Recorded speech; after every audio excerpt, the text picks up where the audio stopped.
کہ ہم قرآن کو کتنا وقت دیتے ہیں، ہم قرآن کو کھول کر اس کو پڑھنے کی کتنی کوشش کرتے ہیں، اس کو سمجھنے کی کتنی کوشش کرتے ہیں۔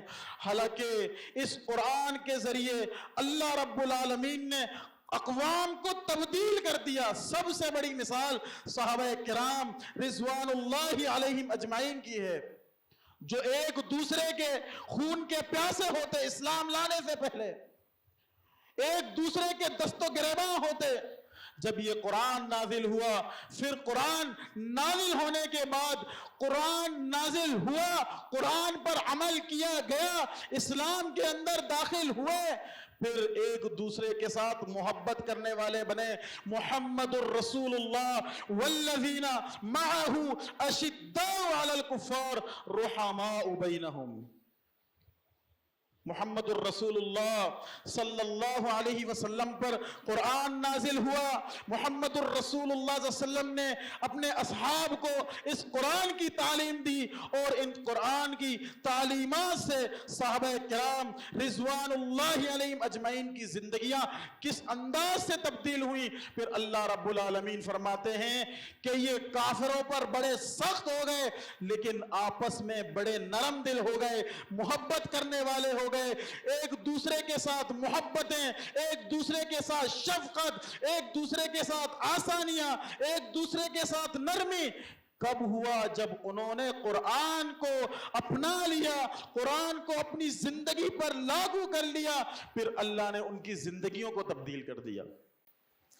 ہر قسم کی حمد و ثنا، تعریف و توصیع، کبریائی اور بڑائی اللہ وحدہ لا شریک کے لیے لے گزیبا ہے، جو تمام جہانوں کا پالنے والا، مشکل کشا، حاجت روا، بگڑیاں بنانے والا، اولاد عطا کرنے والا، ہر قسم کی مشکلات، پریشانیاں، مصائب، مسائل حل کرنے والا صرف اور صرف ایک اللہ وحدہ لا شریک کی ذات اقدس ہے۔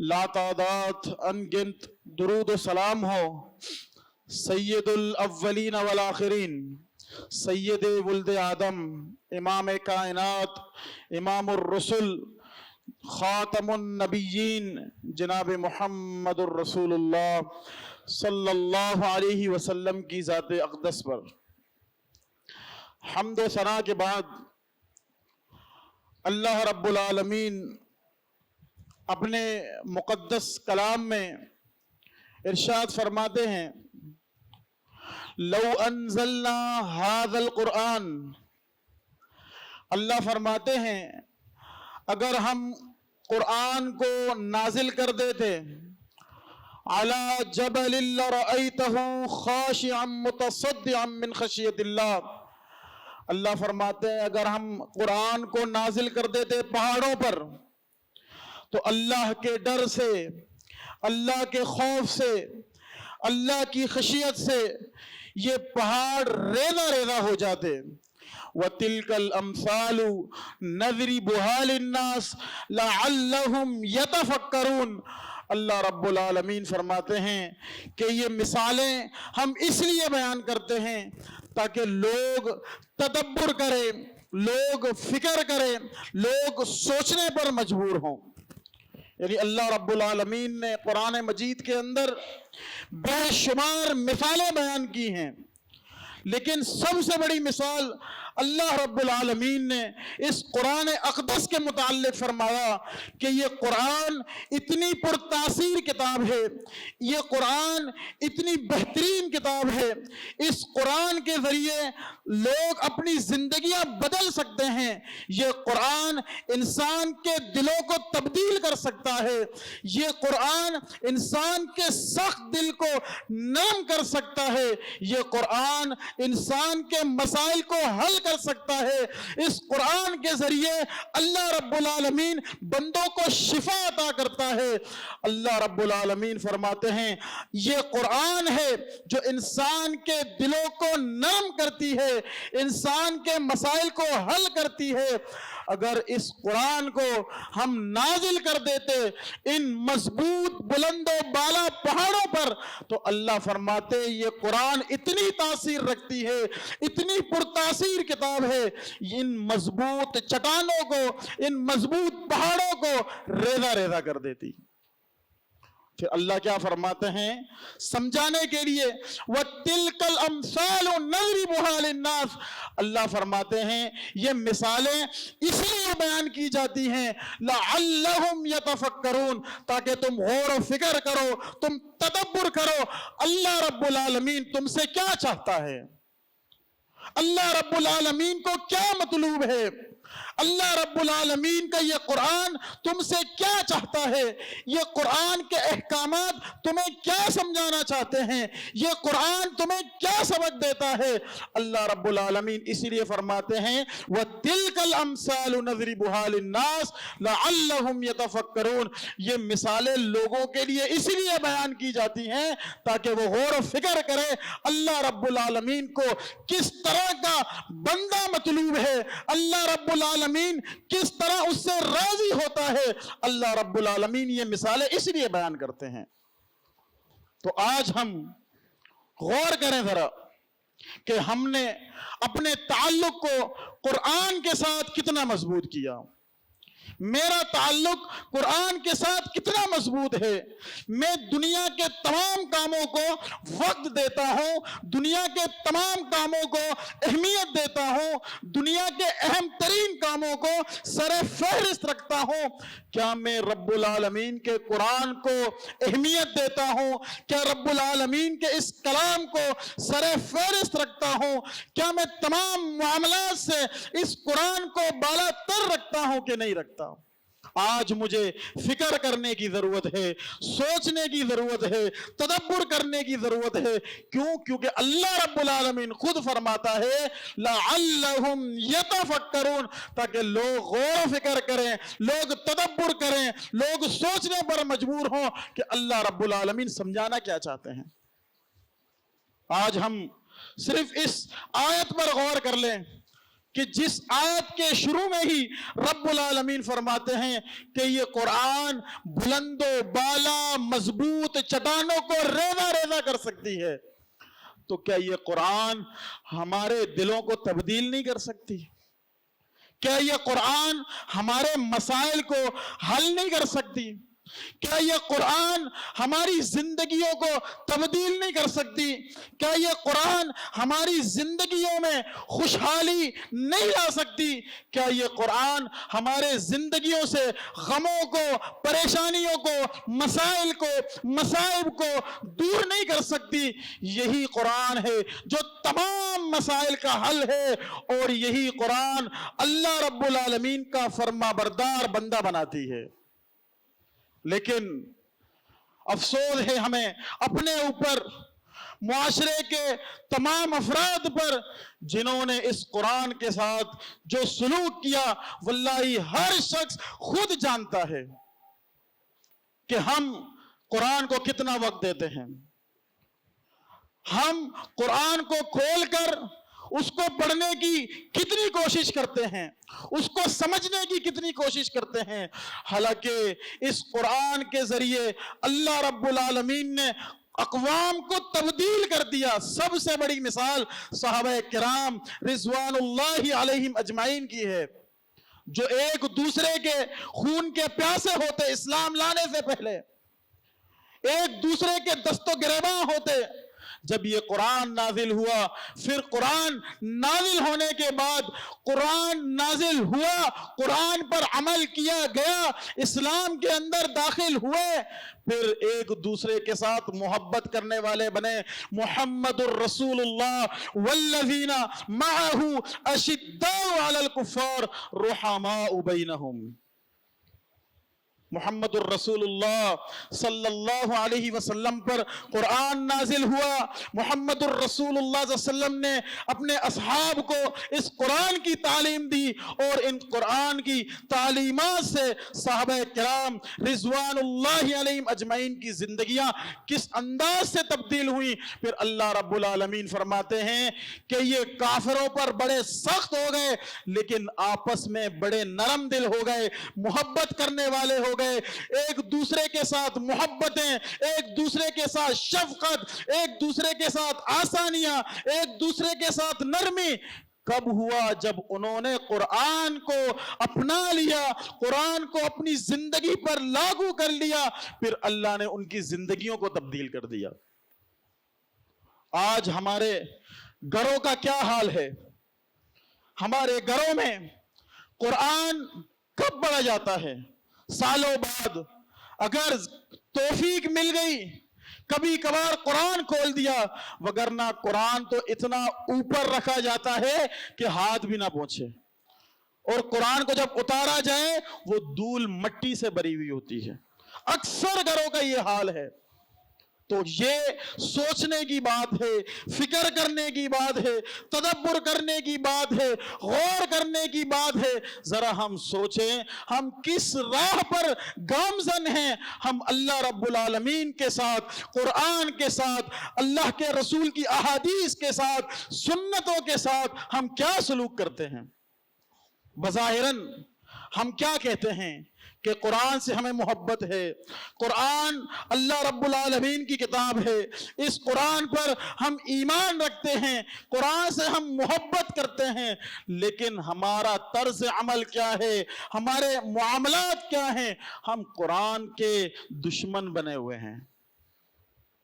قرآن سے دوستی کیا ہے؟ اس کو پڑھنا ہے, اس کو سمجھنا ہے, اس کے احکامات کو اپنی زندگی پر لاگو کرنا ہے. قرآن سے محبت یہ ہے.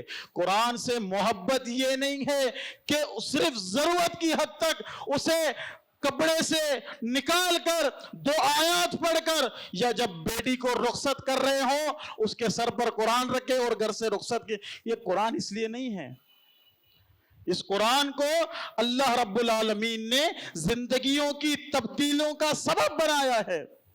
پھر آپ دیکھ لیں صحابہ کرام رضوان اللہ علیہم اجمعین کی زندگیوں کو قرآن کے اپنانے کے بعد اللہ رب العالمین نے کتنی عزت, کتنی رفعت, کتنا وقار دنیا میں اللہ نے عطا کیا ہے. اور اللہ رب العالمین نے اس قرآن پر عمل کرنے کی وجہ سے ان کے ایمان کو ہمارے لیے, مسلمانوں کے لیے معیار قرار دیا ہے. ایمان معیار کیوں قرار دیا گیا؟ کیونکہ ان کی زندگیاں قرآن کے مطابق بسر ہوتی رہیں. اللہ رب العالمین فرماتے ہیں فَإِنْ آمَنُوا بِمِثْلِ مَا آمَنْتُمْ بِهِ فَقَدْ اهْتَدَوْا. اگر ایمان لانا چاہتے ہو تو اس طرح ایمان لاؤ جس طرح محمد الرسول اللہ صلی اللہ علیہ وسلم کے صحابہ ایمان لائے, ساتھی ایمان لائے. فَقَدْ اهْتَدَوْا, پھر ہدایت یافتہ ہو. ہم ہدایت یافتہ بننا چاہتے ہیں تو ہمارا معیار, ایمان کا معیار صحابہ کرام جیسا ہونا چاہیے, کیونکہ ان کا ایمان کا معیار قرآن کے مطابق تھا. ان کی زندگیوں میں تبدیلی قرآن کی وجہ سے آئی ہے, اور یہ اللہ کا ذکر ہے جس کو ہم نے پسے پش ڈال دیا ہے. اللہ کے اس ذکر سے ہم نے روگردانی کر لی ہے, اللہ کے اس ذکر سے ہم نے منہ موڑ لیا ہے. تو اللہ رب العالمین اس ذکر کو چھوڑنے کی وجہ سے, اس ذکر سے منہ موڑنے کی وجہ سے, اس ذکر سے روگردانی کرنے کی وجہ سے اللہ رب العالمین پھر ہمیں آزمائش میں بھی ڈالتا ہے, ہمیں پریشانیوں میں بھی مبتلا کرتا ہے.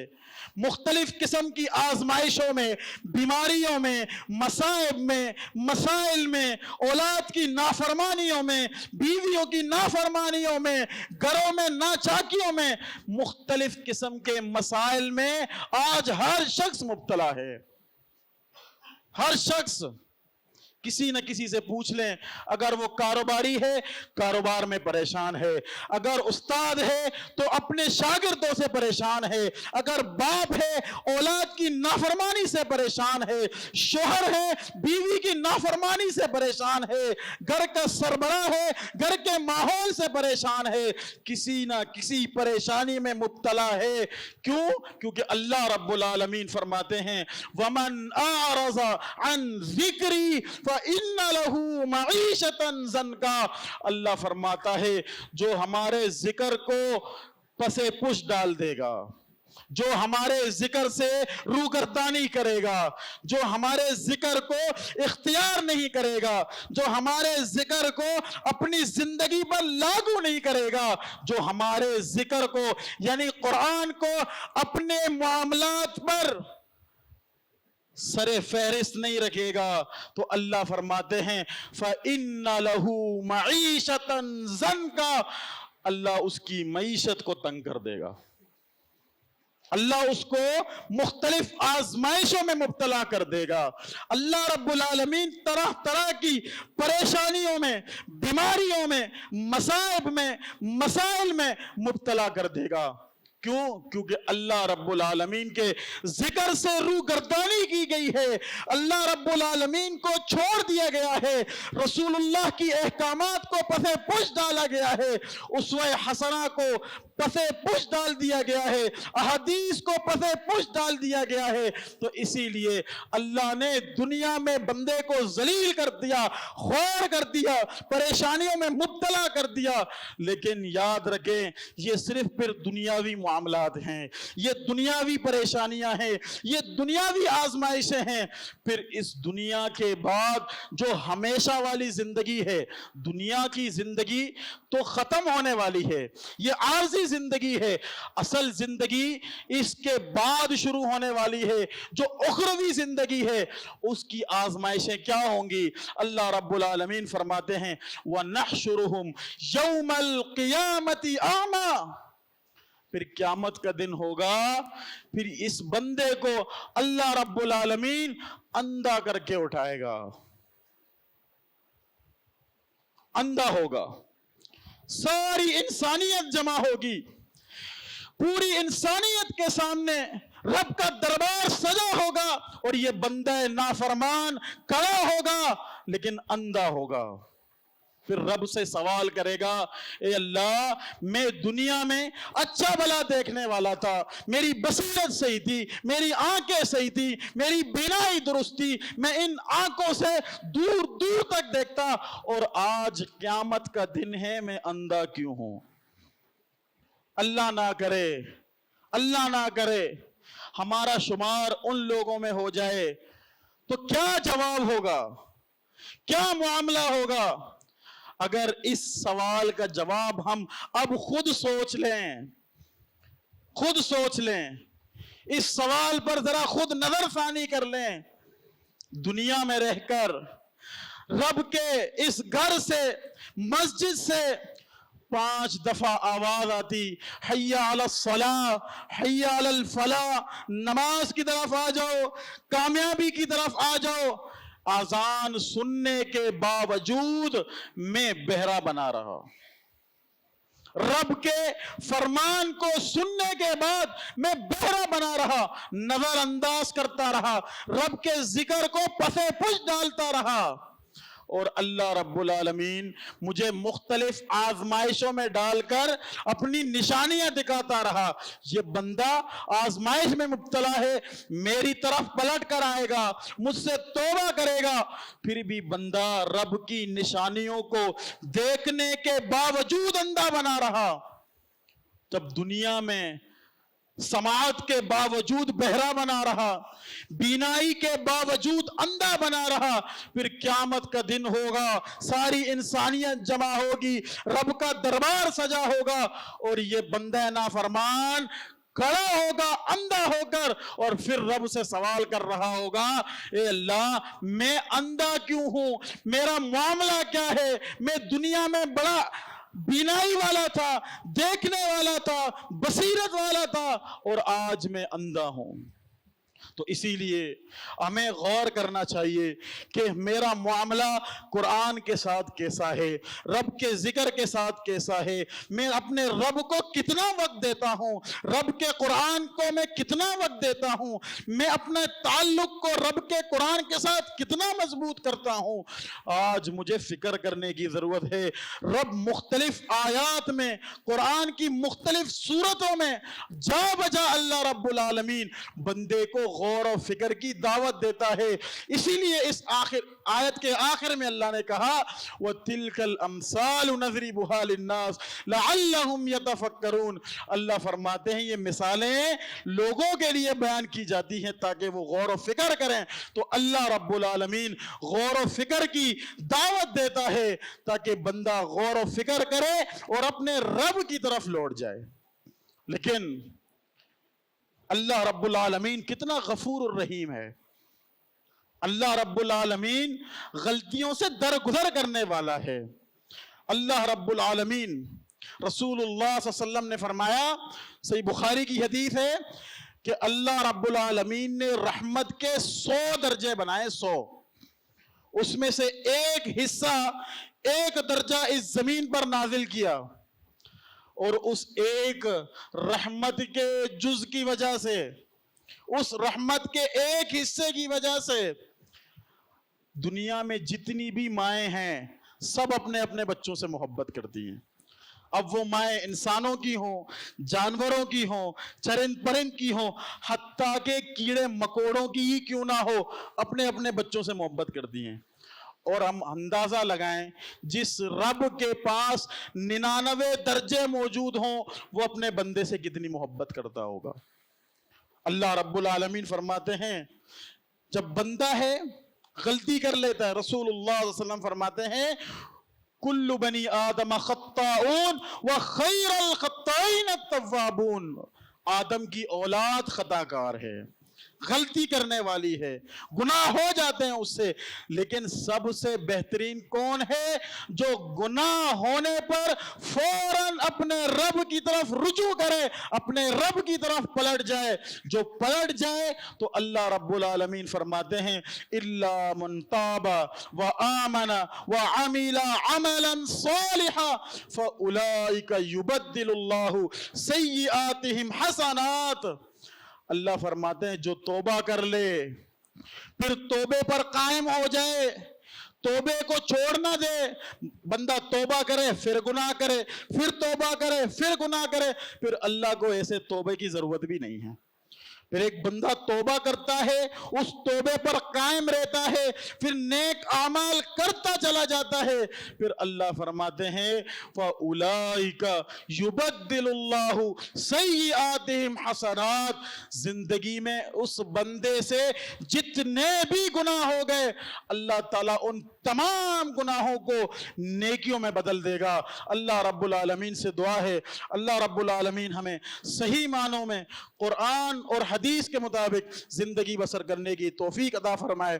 اقول قولی ھذا استغفر اللہ لی ولکم ولسائر المسلمین اجمعین برحمتک یا ارحم الراحمین۔